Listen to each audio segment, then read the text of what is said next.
Welcome to episode 2 of simPRO Chats with Daz and Az. We're chatting today about quite a few different topics. We hope you enjoyed our last one. If you haven't checked it out, go back in our back catalogue and have a look at what we chatted about last week. But this week, we'll be chatting about some exciting topics. So I'm Darren from Platinum Consultants, and with me today is... I'm Adam from amak Consulting. G'day everyone. Nice to be back for episode 2. We made it. We finally made 2 episodes. Who would have thought? We certainly did. And if you want to contact any of us, I'm available from Darren at platinumconsultants.com.au, or of course just go to my website, platinumconsultants.com.au. And what about you, Adz? Yeah, mate. I'm available at info@amak.consulting or just amak.consulting for my website. Fantastic. So today we're going to talk about bulk billable items. And most of this was released in Enterprise 20.2.3, where we've got accounts per item, and we've also got invoice summary reporting regarding the per line item in invoice or income accounts. And there's a couple more that we're also looking at in 20.1.6. What are those ones? Yeah, mate. So we've got original schedules on job cards and we've got a schedule comparison report. So a couple of cool little features for scheduling that's going to change the way people are able to report on scheduling now, which is pretty cool, man. Absolutely. Yeah. So just a side note on 20.1.6. So this terminology, and you'll see that when you actually look at the updates, as the little notification comes at the top of your simPRO system, and you can click on it and it takes you to the learning portal. So 20 is the year, the 1 is the quarter, and the 6 would be the release number. Does that sound right? Yeah, sounds about right. Excellent. Yep. So we're actually going back to the first quarter, which is January to March, of course, of this for this update. And what we'll be doing for a little while is we're actually going backwards and backwards and backwards. And we're going to cover all sorts of features that you may have overlooked, not seen, and even add-ons to simPRO that we're even getting some of the creators of these add-ons in for a bit of an interview to explain what they do and why they might be useful. So that's going to be exciting in the next few weeks. But for now, I reckon we get straight into it. Sure, why not? Let's have a chat about, well, we might as well start with the bulk billable items. Just a bit of a new update within the actual parts and labor tab of simPRO. So, yeah, what do you think of that, mate? Well, what are they actually? What are the new add-ons? What are the new features, the new fun stuff that we've brought in? So this one, the bulk billable items, this allows you, this is actually part 1. Right now, you can select a lot of items in your parts and labor tab, billable tab, and you can actually select those items to be non-billable. But right now, we can't select the non-billable items to make them billable, and I have already found out that's coming in a release very shortly. Ooh, that's a goodie. Yeah, and so what are some of the reasons why we might actually want to make a whole heap of items non-billable all at once?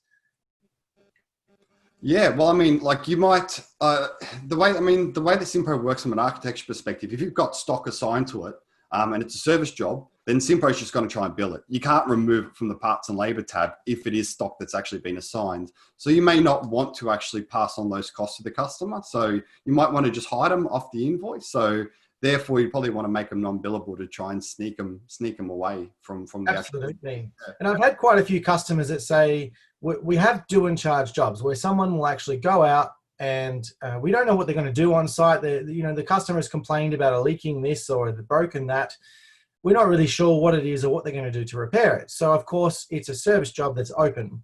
So they use materials, they use labor, they assign it, of course, once a purchase order is created, or if they take something out of stock, it all goes to the billable section. But they say to me, but now I've got the task of removing all these items because we work on predetermined per item or per service pricing.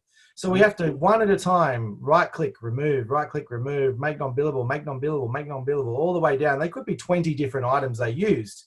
Mhm. But that could end up being 3 different pre-builds. So maybe I've got a pre-build to service a tap, replace a handle, install a PowerPoint, install a light point. There's all these different things, and they could have set prices. So I've got to remove all the materials off, and then I've got to add these set price items on. And it's just a quick example of why you might need to be constantly removing these items. Now, select all, make non-billable. Yeah, baby. Yeah, I mean, you can even, like, I've got some customers that'll even use the service fees for that sort of stuff. Like, they might even just have a service fee just called sundry items or miscellaneous or consumables or whatever it may be. So you just want to remove off like those 30, 40 cent pieces or whatever they may be. So that way you can actually just charge a customer an awful lot more than what the tiny little pieces may actually be. I guess with this one as well, there's some of the new features that have been brought in is actually bulk selecting the income account codes as well. So being able to go tick, tick, tick, tick, tick, change the income code to this. So it's a nice little segue into the next part of the next feature release we're talking about, which is actually the account per line item update. So essentially what simPRO's starting to do, or starting to look like they're doing, is kind of turning simPRO into a little bit more of an ERP type of system, like a Pronto or whatnot, where you can actually designate particular income account codes to particular items. So where that becomes quite more beneficial is I've got some customers that have to have particular cost centers in their jobs just to drive the revenue streams into different parts of their chart of accounts. And that's really the only reason why they'd be using those sort of cost center structure. Whereas now you can actually set up a chart of accounts within your simPRO build and then designate particular items within those cost centers to go to 4-100, 4-2000, 4-3000. So one big cost center with all the parts, and those parts being driven into different income accounts in your general ledger. So that's a really, really, really big architectural change that simPRO's released within their software to be able to drive those revenue streams inside of cost centers. So you're basically overriding the cost center income account code. Now, one of the bulk actions that was just introduced was to actually go tick, tick, tick, change income account code to here. Tick, tick, tick, change this one to go there. And along with that, if you really want to, within your parts and labor tab, there's actually now a modify table view button in there. And so long as you've got permission to change your table view, you can actually include the income account code that those parts are going to be going to within your parts and labor tab. So a couple of really big architectural changes that simPRO is introducing into its software. Absolutely. And there's a little bit of a sticking point for me because, in my opinion, I really think the most important part of this would have been to do the expenses. Mm-hmm. Unfortunately, it's gone to income, which is beneficial. There's a couple of customers I've had that have wanted to specifically put various items to a particular cost center, but for structural purposes, it had to be inside a particular section of cost center that it was in. So the way simPRO works is you've got these cost centers, and inside those you've got items. And previously, all of those items would be sold into an income account associated with the cost center. Mm-hmm. So think of it like a folder. You've got a cost center that's a folder, and all the items in that folder is going to wherever that cost center tells them. Well, what they've done now is they've added these income accounts so we can override individual items from within that cost center. They're not going to where the cost center says. They're now going to go to a custom designated income account, which is great. It's great for freight or hire equipment or contractors or some other income account codes that you might want to send it to. In my mind, expense codes, cost codes would have been much more beneficial and would have probably been better for the wider audience. It is still a useful feature, and from what I understand, it is coming. The cost codes for project management of budgets is actually coming at some point in the future. There's no timeline on that, unfortunately. Another feature which I'm told is coming, which isn't here yet, we can't default items to an individual income account code. So if you are going to use this feature, understand that you're going to be manually changing line by line every item that you want to go somewhere different than what the cost center is saying. So it's a bit of admin overhead.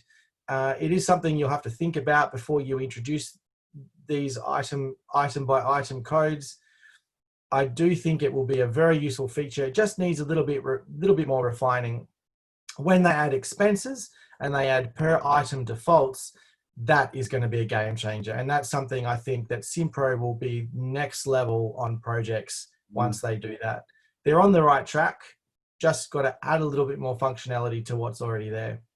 Yeah, totally. I mean, it would be, look, in my opinion, it would kind of be a bit of a no-brainer that you'd open up a catalog item and then default that catalog item to a particular income or expense account code. So that way it just saves you the time of putting that catalog item inside of a job or a quote and then having to default it to a particular area. It would just make a lot more sense long-term if we can try and get that feature in the catalog item where you can just pretty much set and forget to say, this GPO goes to my Bakelite part of my expense account codes. Because like you said, a lot of people really, especially when you're doing a brand new implementation and you're getting people up and running on simPRO for the first time that have never had job management software. A lot of them, when you're assessing their chart of accounts, the income accounts are generally pretty simplistic unless it's a pretty mature business and I've got a lot of different income account codes.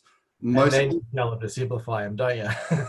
Yeah, then you're like, sorry, man, we can't do that. We're going to restructure your whole accounting package. So no, but most of them do have pretty complex expense account codes where they might have concrete and everything going over here, plant and equipment going over here, subbies going over here, power going here, lighting going here, and so on and so forth. Whereas if you're just doing, if you've got like a very simple like, rough in, cut out, fit off, handover kind of cost center structure, and you're putting all your fit off items in that one cost center, it's very hard to then take those parts and say, okay, well, even though these are all a part of the fit off cost center, these ones need to go to power, these ones are going to lighting, these ones are going here, these ones are going there. So I'm hoping that kind of expense account is coming at some stage. And like you said, that's really going to elevate simPRO to that next level, taking on the likes of the Prontos and the NetSuites and MyObexos and all those sort of ERP kind of systems where, you're really able to kind of break down your revenue and expense streams quite granularly, whereas at the moment it's always been very high level breakdowns. But look, I do see it as a positive step in the right direction. Sure. And I see it as a bit of a phase one in the longer term, hopefully a longer term plan that simPRO's got to really elevate it to that next level. Yes, I would maybe say hopefully a shorter term plan. Let's go short to medium term plan. Yeah. I think the fact that we can't set defaults is going to limit the amount of people that are actually going to use it. It's a lot of overhead to make it use. We're aware of that. They're aware of that. They are going to do something about it. There's just so many items of priority that they want to insert into simPRO. So they will come back to it and they will make this feature next level. Mm-hmm. Yeah.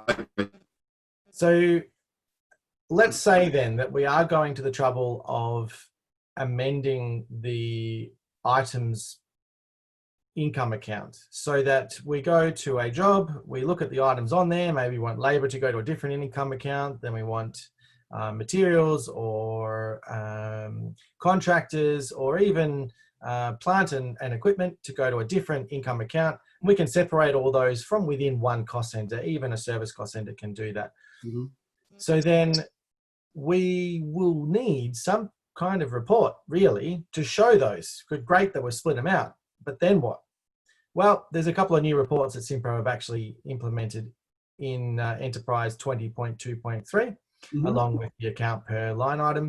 And we've got the invoice income summary and the invoice account summary, and they're quite different and they do very different things. So what's your take on those two? Yeah, like you said, these reports are going to be very dependent as to whether you're actually embracing that new feature or you have a need to use that new feature. I mean, if you don't use those two new features, I mean, these two reports they're still going to work because by default, every cost center is going to have an income account number. So by default, they'll still work. You can still get something out of them. It's not like they're irrelevant. I mean, one of them's specifically looking at the invoices and the income accounts at an invoice level, and the other one's kind of looking at more of a date range, I guess. So you're saying for this financial quarter, for this month, for this week, for this year. What have our key revenue streams been based on the breakdown of our income account codes that we've now got? So the invoice summary, obviously looking at the invoices at a per invoice level, saying this invoice was for this amount and this went to 4-1000. Whereas the other one, the account summary, is just looking more at the data field, where it's saying for this quarter, for this month, for this whatever, how, like, what are our revenue streams for the business and what have they been? What are our key areas that we're really posting things across to? So I think they're really good features. If, you know, and like I said, it doesn't really mean if you're not using that feature, you can't use them. You can still definitely use them. It's just, if you were using the other feature, they'd probably be a little bit more meaningful, I guess. That's right. Well, these reports somewhat mimic the turnover reports, because if you're not using the feature where you actually change the income account, it's technically just the cost center default. And the turnover reports will give you pretty much the same information as this. So when you come to this one, the summary, exactly as you said, spitting out one invoice at a time and telling you where each invoice or where each dollar value within the invoice went to as far as the account goes. Probably the best one would be the account summary, where you can split it out per date range, as you said. So you're saying in this quarter, for example, we sold this many materials, we sold this much of plant and equipment, we sold this much of labor, and we sold this much of contractors. And we can also look at that by month as well. So if you selected a date range for a year, for example, it'll actually split it out month by month. How much income for labor, how much income for materials, how much income for contractors, how much income for equipment or freight, or however else you'd like to break it down. Remembering that in order for that to work, someone has to manually change the income account on each item within either the quote or the job, but at some point before you invoice it. Yes. So once they can default that sort of stuff, I think this report will be amazing. We really need that next step to come in. Totally. Well, I mean, one of the big things that I generally tend to encounter when we are setting up new customers is a lot of people do separate the revenue streams for materials versus labor separately. It's not something that people generally would just dump everything into one bucket for. A lot of people do say, okay, well, what's my revenue for labor and what's my revenue for materials? So at least with this thing, it'll work, because a lot of the time, you know, you kind of hit those roadblocks where you're saying to customers, well, we can't separate out labor and material revenue streams. They need to be in the one cost center. Because the way that simPRO works, if you have a cost center for labor and a cost center for materials, if you schedule someone to the labor cost center, they're not going to see the materials required to complete the job. Because and when they add materials, they're going to go to the wrong cost center. The wrong area, yeah. And so just architecturally, the way that simPRO works is you could never really split them up, just because the way that you need to schedule people to jobs, you need everyone to see the complete overview of the job. You can't just put them in different cost centers. At least now, with being able to separate out labor and materials, even if you were just changing the income account code for labor and labor only, so that way you can split out your materials going over here, labor's purely going over here, and still being able to schedule them into the same cost center so they can see the overall materials required for the job card. I think that in itself is a massive bonus, I think. I think so too. And keep in mind, and I know you are already aware of this, but just for the listeners who aren't, simPRO will by default split out materials and labor in all of its reports. But what Adam's referring to is it won't send the two different sales items into your accounting package. So as far as Xero or MyOb or QuickBooks or any of those others are concerned, it's one sales account for the whole cost center. And remembering that a cost center in simPRO's terminology is a bit like a folder where you put items into. So now, exactly as Adam said, we can actually split those out so that your accounting package is also able to reflect what simPRO is able to produce as a report as well, which again is a really good thing. Yeah. And like I said, I do see it as a positive step forward. And just for the sake of being able to split out those two revenue streams into your accounting package into two separate income account codes, I think is a really positive step. It's not for everyone. It's definitely not. But for those that have never really, they kind of conceded right from the get-go of implementation that we can't do it, so let's just let it go. If you want to maybe start thinking about going down that path again and reintroducing that from a profit and loss perspective in your accounting package, at least that's an option that you've now got to reintroduce from a reporting mechanism for your bookkeepers and your accountants and everything else. And I think as well, this is probably a good time as any to bring up the way new ideas get implemented in simPRO. Previously, the voting that was done on new ideas didn't have much effect. It had a little bit of effect. Now there's a whole team completely dedicated to actually putting the ideas that you vote on into simPRO. So if you want something like this to be sped up, like we were saying, yes, it's in the future, but there's no timeline. If you want something like this to be sped up where they add the accounts for expenses, or they make a default in the catalog so you can select it there. If you want that to happen, you've got to vote on it. So somebody put that in, put it as something that can be voted on, and everybody else vote on it. And if that becomes the number one idea, I promise you it will get done. And you know why the number one ideas haven't been done yet? It's because actually they all have been done, and the next number one is in the process of being done. So when they get done, they're not number one ideas anymore, obviously, because they've actually been implemented. All of the top 20 or 30 ideas have all been done and put into simPRO. Get voting, people. Definitely. Oh, they're doing a great job. The team that are running the ideas portal now, I think they've really stepped up their game over the last 12 or so months. Once kind of come under new management. It's really good. They're doing a great job. Fantastic. So on to our next topic. Yeah, mate. Original schedule on job cards. So we're able to report a little bit on original versus modified schedule, or job card versus scheduled time. I think it is more accurately. Yeah.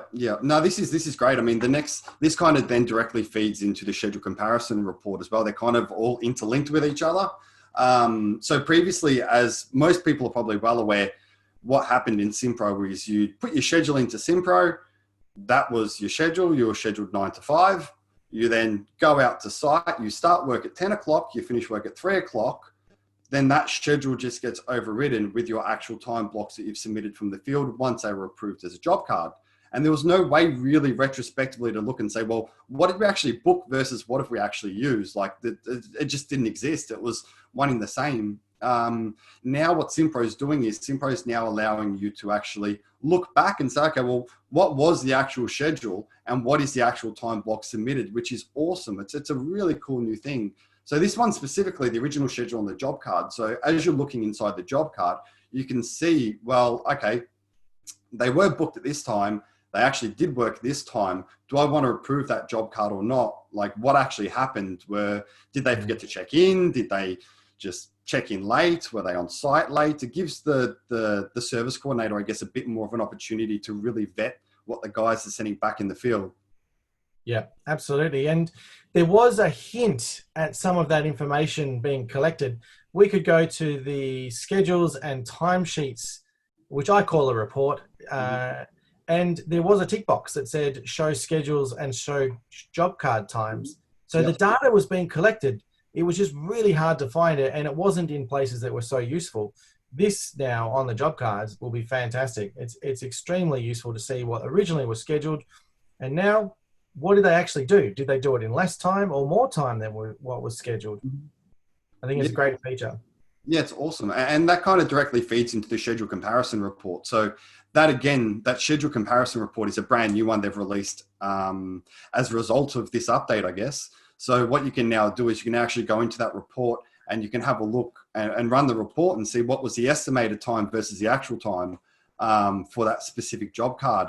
Where I personally see that starting to really come into play is the fact that you can actually filter it by locked versus unlocked schedules as well. So you can almost semi-use it as a bit of a job card approval report, I guess. So if your workflows are saying every schedule needs to be approved, you could basically run this report and say, okay, well, show me all the schedules that are still unlocked, which is essentially the schedules haven't been approved yet, and use that as a way to be able to filter out your jobs that actually need approval. A really, really cool feature. I dig it. I think it's long overdue, and I think it's fantastic that it's come in. It's another one of those ones that people look at and probably won't really get the impact that it should have on their business. But hopefully we can help out with that by showing you a few different scenarios when you might actually use it. That should be a report that's used by almost every company, one way or another. It's going to be useful to everybody. Great work, simPRO, adding that stuff in. Keep it coming. Oh. That pretty much wraps us up for this episode number 2. And we're always available to come in for training, to help you make your business more efficient. We can do some consulting to try and streamline your workflows. We can do remote, we can do on-site, and we travel. Boy, do we travel. Although, of course, with the COVID. At the moment we don't, but so we much. normally do.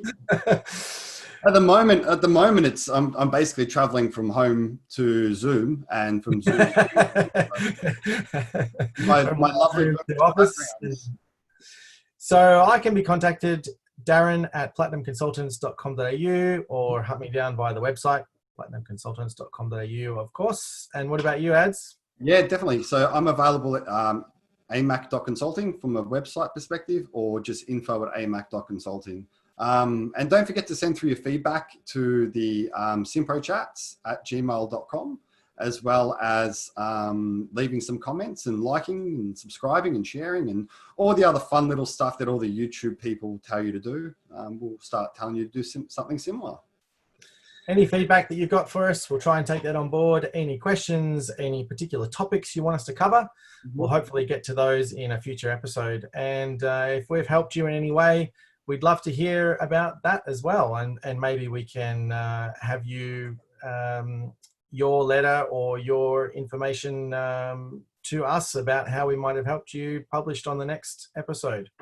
Thank you very much. We look forward to bringing you more information in hopefully a not so serious, little bit lighthearted, but still useful way. Yep, totes. All right, see you later, everyone. See you next time. Bye.